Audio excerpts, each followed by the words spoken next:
Bienvenidos amigos a su programa Psicología Reconciliadora. Aquí estamos Santiago y yo, Liliana, acompañándolos una vez más. Y quería plantearles una situación. De pronto, ustedes experimentan una ansiedad muy intensa. Sudoración, palpitaciones, taquicardia. No entienden qué es lo que pueda estar pasando. Puede sucederles en cualquier lugar. Y una sensación incluso de extrañeza. Y les asalta la angustia o el miedo de poder estarse volviendo locos, o de desmayarse, o incluso de morirse. ¿Qué es lo que puede estar pasando? Probablemente, en una situación así, lo que usted estaría sufriendo es una situación de ataque de pánico. Y ese es el tema que hoy vamos a tratar. Es una situación que se puede presentar en cualquiera de nosotros y en cualquier momento. Definitivamente no se presenta a todo momento, no es algo usual, pero sí es importante que nosotros lo sepamos, lo conozcamos o por lo menos tengamos algunas pinceladas sobre la situación, porque si no puede ser evaluada de una manera más grave o en todo caso más perniciosa de lo que realmente es. Así es, y el trastorno de pánico o desorden de pánico, panic disorder, en el término que se utiliza en inglés, se caracteriza precisamente por las cosas que has mencionado. Es una crisis de angustia, una ansiedad muy intensa que se presenta súbitamente, y esa es una característica fundamental en la persona. Se acompaña de molestias fisiológicas como pueden ser palpitaciones, sensación de presión en el pecho, sensación de falta de aire, puede haber sensación de hormigueo y sudoración, puede haber preocupaciones respecto a cómo se siente uno porque en algunas ocasiones se experimenta una sensación de que uno no está en el sitio correcto, conocido, que uno no es uno mismo, que puede ser una sensación extraña, ¿no? Una sensación de extrañeza, que es un fenómeno que le llamamos despersonalización y desrealización, y donde puede además experimentar ideas terribles, catastróficas en función a la propia salud o a la propia vida. La persona que se siente así, si es que nos imaginamos, tiene una opresión en el pecho, puede haber dolor en el pecho, palpitaciones, podría pensar que está siendo víctima de un infarto agudo de miocardio. ¿Y cómo se frustran si van al doctor y les dice que no tienen Muchas veces nada? ocurre que va al médico, van a la emergencia, la atienden, no encuentran nada, le hacen un electrocardiograma, no encuentran nada y le dicen, señor, señora, usted no tiene nada, está sano, la buena noticia es que no tiene nada en el corazón, y puede ser que a los pocos días o luego de algún tiempo visita nuevamente la emergencia con un cuadro similar, porque es frecuente, como mencionábamos, que uno tenga la idea de que está sufriendo un infarto agudo de miocardio, que está teniendo un derrame cerebral o que va a morirse en ese momento. Y a veces también esta sensación tan desagradable, tan intensa y de extrañeza la lleva a la persona a pensar que se está volviendo loco. Y en esos términos es como muchas veces los pacientes lo refieren, llegan a la consulta y dicen, doctor, me ha venido un ataque muy intenso, muy desagradable y creo que me estoy volviendo loco, tengo miedo, ayúdeme porque la sensación es muy desagradable. Entonces, estos ataques se caracterizan por esa ansiedad muy intensa, suelen tener una duración corta, no mayor de 10 minutos en el pico, y se pueden repetir algunas veces en el mes como para poder decir que estamos hablando de un trastorno de pánico, ¿no? Que sería el que se presenten estos ataques con cierta frecuencia. Usualmente hay una conducta pues de expectación en la persona luego que tiene un ataque, de estar atento a que le vaya a venir nuevamente un ataque similar, que es algo que le solemos llamar ansiedad anticipatoria, ¿no? Es como que uno ya está atento, se pone ansioso a que no vaya a ser que otra vez me venga el ataque de pánico. La pregunta sería, Santiago, ¿por qué de la nada? Porque no es como en los otros capítulos hemos mencionado que puede haber una situación ya sea de ansiedad o de estrés o una fobia social, ¿no? No es identificable. Así es. Hay un componente biológico en el cual está involucrado la serotonina y principalmente también, de acuerdo a los estudios, la noradrenalina. ¿Qué es lo que ocurre en una persona que está expuesta a una situación de amenaza, ¿no? Si es que uno está yendo por la calle, cruza una avenida y en eso descubre que a 2 metros tiene un camión que está a punto de atropellarlo, lo que va a hacer nuestro organismo va a generar, la hipófisis va a descargar una hormona liberadora de cortisol que va a enfocarse en las glándulas suprarrenales, van a liberar cortisol, van a liberar noradrenalina y nos vamos a preparar para reaccionar. Nuestras pupilas se van a dilatar, no se ponen midriáticas, la sangre va a recircular, el corazón va a palpitar más rápido, vamos a respirar más rápido para poder tener gran cantidad de sangre y por lo tanto de oxígeno en nuestros músculos y poder dar el salto y librarnos de esa amenaza que significa el camión que nos va a atropellar. Y que es importante en nuestra vida para poder sobrevivir a los peligros que se puedan objetivamente presentar. Así es, y que probablemente es una respuesta que tenemos desde hace mucho tiempo, ¿no? Desde el hombre antiguo, si es que se tenía que someter a lucha con animales, ocurría esto y se presentaba la respuesta de lucha o huida, ¿no? El fight or flight que mencionan en la literatura anglosajona. Lo que ocurre en el pánico es que aparentemente se da una descarga a niveles de neurotransmisores en los que, sin que haya una causa aparente, y ni siquiera aparente sino real, no hay una causa, se da este ataque.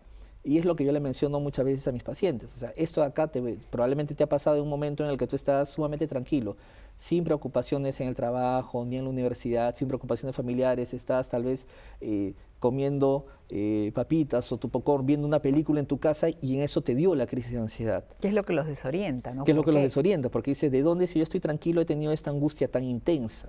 ¿No? O muchas veces, incluso algunas personas, los ataques de pánico los despiertan o debutan, hacen el inicio de una crisis de pánico estando en medio de la madrugada, despertándose con una sensación de angustia muy intensa. Un punto acá importante a mencionar es que muchas veces uno acude en busca de ayuda al médico, cardiólogo, internista o neurólogo, y afortunadamente hay muchísimos colegas sumamente atinados que le dicen a la persona, usted no tiene nada, pero probablemente lo que está teniendo es un problema de pánico, es un problema de ansiedad, y busque tratamiento especializado, busque a un psiquiatra. Lo cual he visto que también no provoca, pero sí se presentan reacciones a veces negativas por parte de los pacientes. Así es, por parte de los pacientes, porque ¿Qué me está usted diciendo? Que estoy loco. No, yo no estoy loco como para tener que ir al psiquiatra, ¿no? O lo que usted me está diciendo es que yo me estoy inventando lo que estoy teniendo. También, efectivamente. Que eso es algo que debemos de ser muy delicados, ¿no? Tanto los médicos como los familiares y las personas que están cerca, cuando la explicación de, por ejemplo, el internista o el emergencista es que no está teniendo un problema en el corazón o no está teniendo un derrame cerebral y que lo que está teniendo es un ataque de ansiedad, entonces muchas veces lo que puede pensar la persona que lo está padeciendo es, este médico no me cree que me estoy sintiendo tan mal, cree que todo está en mi cabeza. O los familiares dicen no. Los familiares le dicen no. Lo que tú estás teniendo en realidad es que te estás sintiendo muy nervioso, pero tranquilízate, pon de tu parte y te vas a sentir mejor, cuando en realidad no es así. No es tan sencillo como poner de su parte para sentirse mejor. Efectivamente. ¿Y qué otros elementos en la literatura pueden haber? Digo, esta es la explicación fisiológica, ¿no?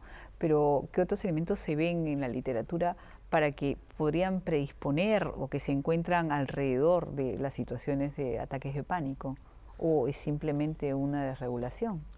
No, hay elementos que tienen que ver desde la historia personal, ¿no? Que uno a la hora de hacer la historia clínica empieza a encontrar, a identificar elementos que pueden ir desde patrones muy rígidos en la niñez, desde problemas familiares, atravesando por esquemas de pensamiento que van facilitando el que la persona se predisponga a ser una persona ansiosa, si bien ha sido probablemente una ansiedad que siempre ha estado controlada.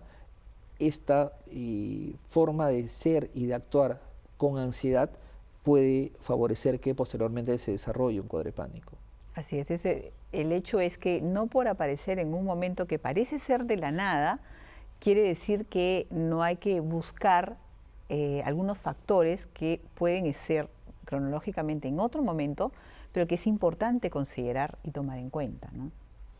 Así es, porque a veces las personas reconocen que tienden a ser ansiosos, o hay gente que me dice, doctor, yo vengo acá a contarle que estoy teniendo esto que es muy desagradable, pero yo siempre he sido ansioso, pero nunca he sido para tanto, ¿no? Y a veces lo reconocen así, y a veces las personas, reconociéndose ansiosas, creen que lo que están teniendo es una exacerbación de su ansiedad, Y como me dijo alguna vez un paciente que era profesor y que dictaba clases, me decía, y yo le he estado peleando solito a puro punche, la forma como los términos que utilizó, como lo verbalizó, como que él solo estaba peleando con sus ataques de pánico porque él pensaba que era algo normal lo que le estaba pasando, por más mal que se estaba sintiendo, porque él decía, yo siempre he sido ansioso, esto debe ser un poco que me ha aumentado la ansiedad, pero no es así, ¿no? Yo recuerdo el caso de una paciente que de hecho es una ejecutiva muy exitosa y muy capaz en todo el área de trabajo que desempeña, y al momento de tener el nacimiento de su primer hijo,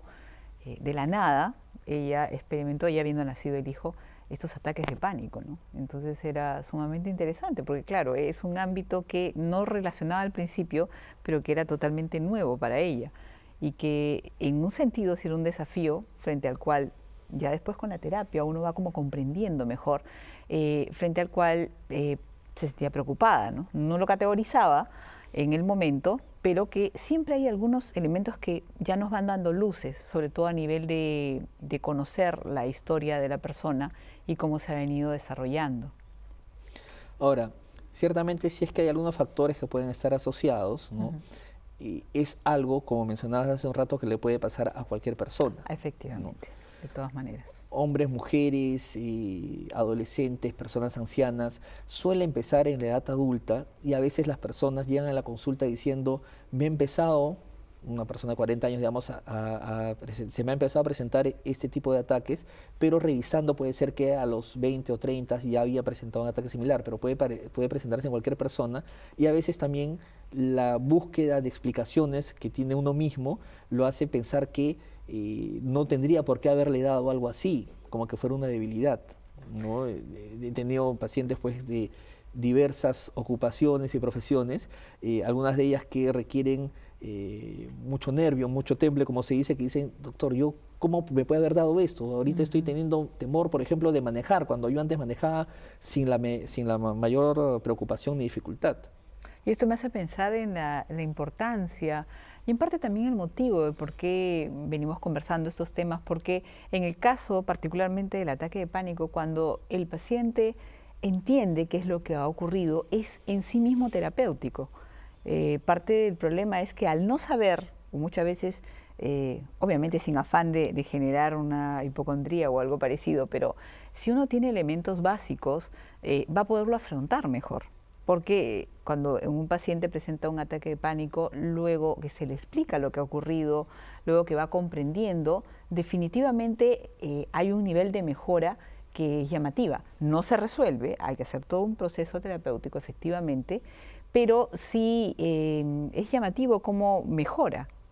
Así es, a mí me ha pasado más de una vez que luego de haberle explicado, como tú dices al paciente, te dice, pero de verdad, entonces no me voy a morir. Sí. Santiago, ¿tú me aseguras que no me voy a morir? Entonces yo le digo, mira, como comprenderás, yo no puedo adivinar el futuro, Dios mediante no te vas a morir, pero por lo menos digo que de esto no te vas a morir, ¿no? Porque la persona piensa que se siente tan mal, porque en efecto muchas veces la persona se siente morir, le dan ganas de salir corriendo a donde está, pero ayuda muchísimo la educación, ¿no? La psicoeducación, el explicarle que es un problema de ansiedad el que está presentando y que no se va a morir por eso, ¿no? Que muchas veces ayuda el hecho de hacerle entender a la persona, mira, ¿cuántas veces te ha pasado esto acá, este ataque? Los últimos 2 meses me está pasando una vez por semana.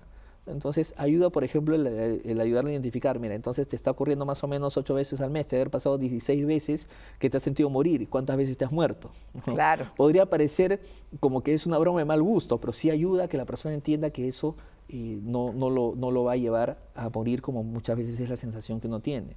La educación ayuda muchísimo, ¿no? Y ya viene además de la educación, de la psicoterapia y del tratamiento farmacológico, el apoyo que pueda dar la familia en la línea de ayudar a la persona a entender que estando con un tratamiento va a poder salir del problema del pánico.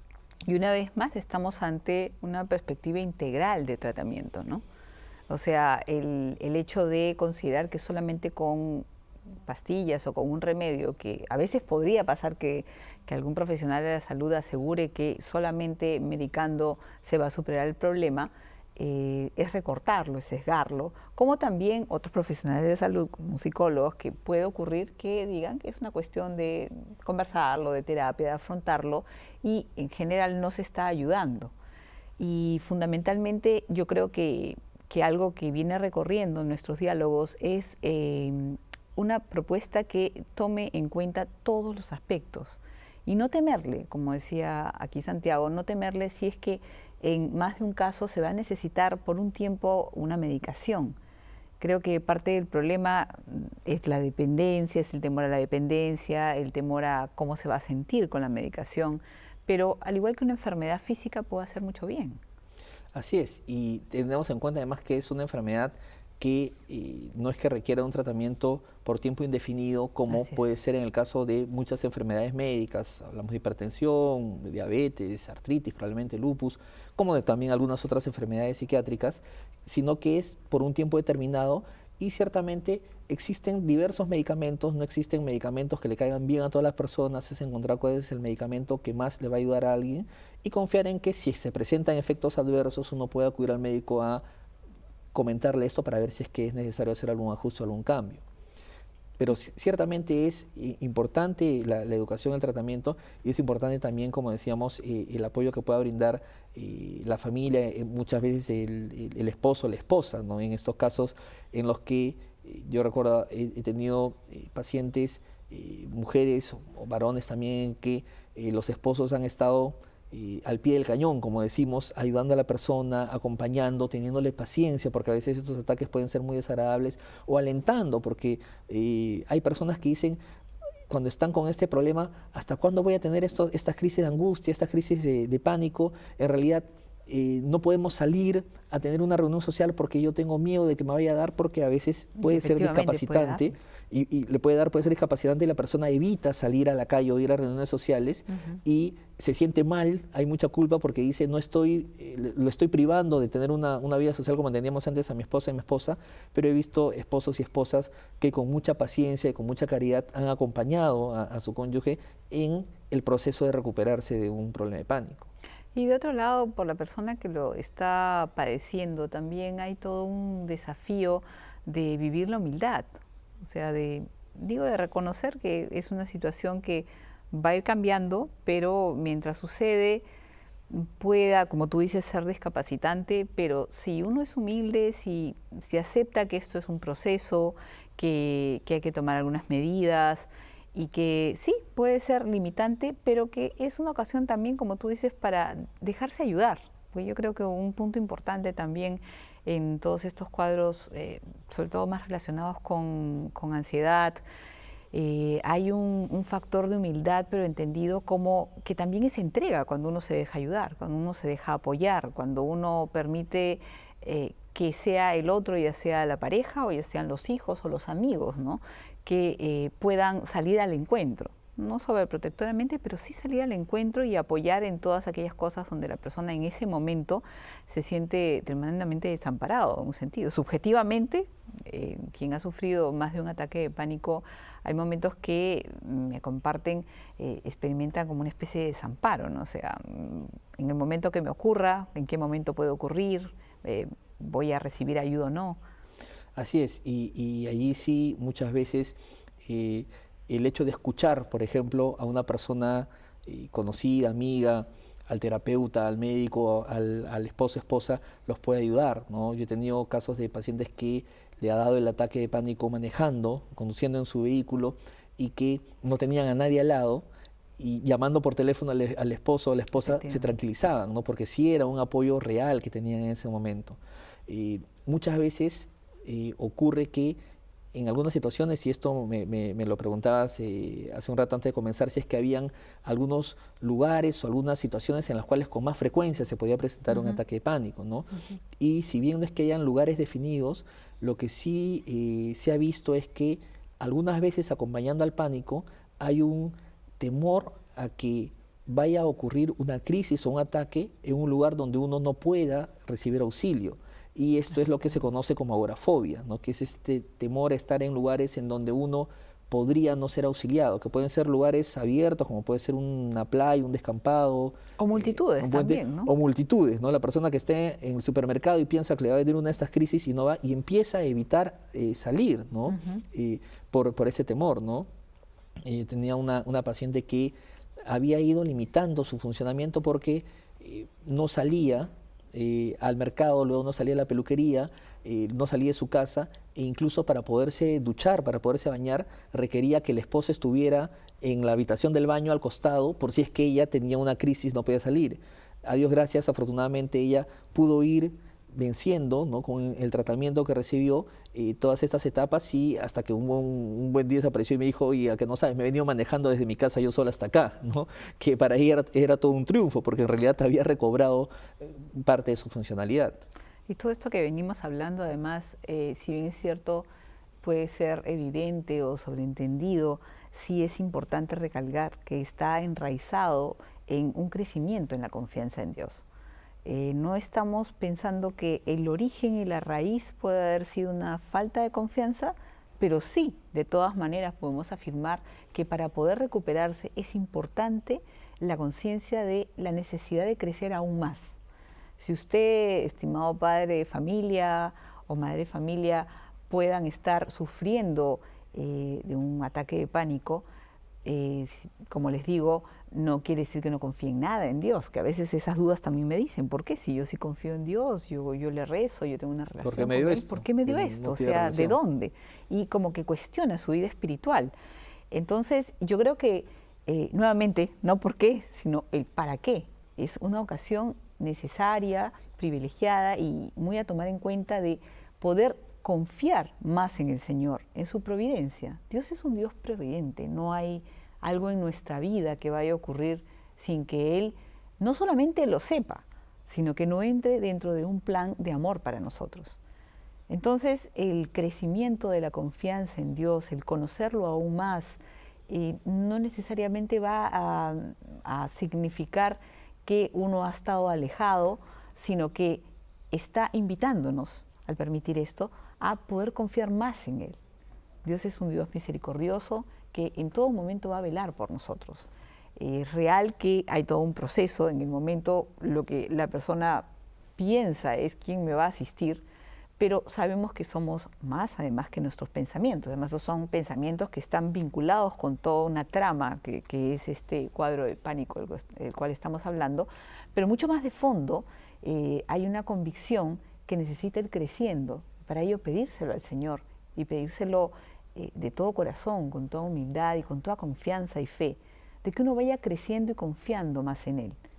Muchas Él nunca veces, nos desprotege. muchas veces ese tipo de situaciones de angustia requieren de paz como algo que se contrapone y que precisamente da la tranquilidad que uno espera, ¿no? Y esa paz muchas veces las personas la encuentran, y creo que siempre tendríamos que estar esperando encontrarla en el Señor. Entonces, muchas veces un momento de oración, un momento de tranquilidad, así no sea una oración verbal, pero sí de buscar encontrar paz, va a ayudar mucho a la persona que está en medio de este problema de pánico.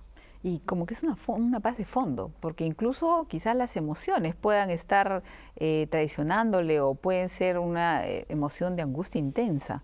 Y allí me hace recordar justamente lo que su santidad Juan Pablo II, en una de las homilías de Semana Santa, nos hablaba sobre el Señor Jesús en la cruz, como en los linderos más profundos, donde uno habla del sentimiento, de la experiencia. Justamente es cuando dice Eloí, Eloí lema sabactani, Dios mío, ¿por qué me has abandonado? Dice, el Señor sabía perfectamente en su corazón, y además que es el inicio de un salmo de confianza, Él sabe que el Padre está allí, que no lo abandona. Y esta experiencia es muy modélica, si se quiere, y además muy iluminadora. Hay muchos momentos que nos podemos sentir frágiles emocionalmente, psicológicamente, y queremos esa paz que tú mencionas, pero que no va a ser inmediata y que no necesariamente en esa situación se va a percibir a nivel de sentimientos, pero que sí está en el fondo del corazón, entendiéndose corazón como lo más profundo, como la mismidad del ser. Entonces, es importante el saberlo y poner todos los medios para ir creciendo cada vez más en ello. Tanto, como veníamos hablando, de una manera preventiva, como en una manera de intervención cuando esto ya ha ocurrido. Y es así que nosotros podemos encontrar diferentes situaciones que, por un lado, tenemos la intención de como dar elementos para un mayor conocimiento, pero que de fondo lo que nos llaman es a poder vivir una vida cristiana encarnada, comprendiendo la humanidad, la fragilidad de la persona y la grandeza de la persona. Y además el llamado a confiar en un Dios Padre, como les decía, que nunca nos abandona y que siempre está velando por nuestro bien. Toda ocasión, incluso en estas situaciones donde uno se pueda experimentar sensiblemente desamparado, poder crecer y pedir la gracia para poderlo tener claro, crecer en la convicción de que Dios nos ama profundamente y que es nuestro Padre y que siempre estará allí velando por nosotros. Pongamos entonces los medios a todo nivel, a nivel físico, psicológico, pero sobre todo espiritual, para que podamos ir poniendo las bases en una vida cristiana mucho más madura y más reconciliada. Muchas gracias por acompañarnos y los esperamos hasta el próximo capítulo. Hasta luego. Hasta luego, amigos.